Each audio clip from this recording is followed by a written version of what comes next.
insérer une table des matières dans un long document, par exemple dans un mémoire de master, c'est très facile, à partir du moment où l'on a bien structuré son document avec la fonction style, en particulier avec les styles titre 1, titre 2, titre 3, etc.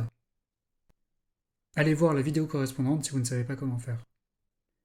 Donc, une fois que les titres de votre document sont bien hiérarchisés, on peut générer automatiquement la table des matières.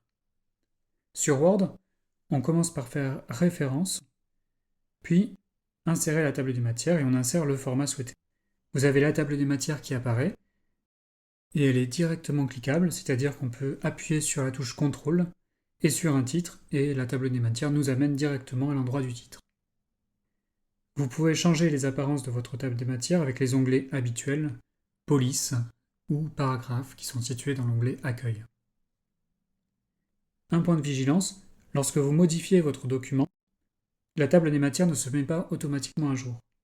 Il faut donc la réactualiser avec mettre à jour la table des matières que vous trouvez à cet endroit. Un aspect très intéressant des tables des matières, c'est que lorsque vous enregistrez sous votre document en PDF, le PDF que vous obtiendrez restera cliquable, ce qui vous donne donc un document assez propre et dans lequel on pourra facilement naviguer.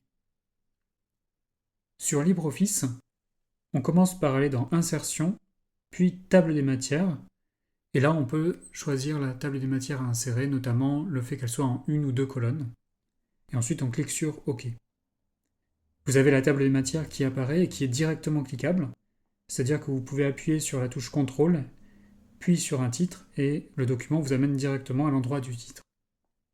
Vous pouvez changer l'apparence de votre table des matières en cliquant droit sur un niveau de titre, puis en allant dans Paragraphe, éditer le style.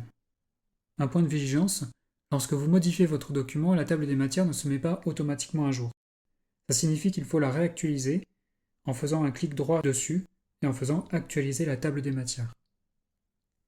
Un aspect très intéressant des tables des matières, c'est que lorsque vous exportez votre document en PDF, le PDF que vous obtenez restera cliquable, ce qui donne un document assez propre et dans lequel on peut facilement naviguer.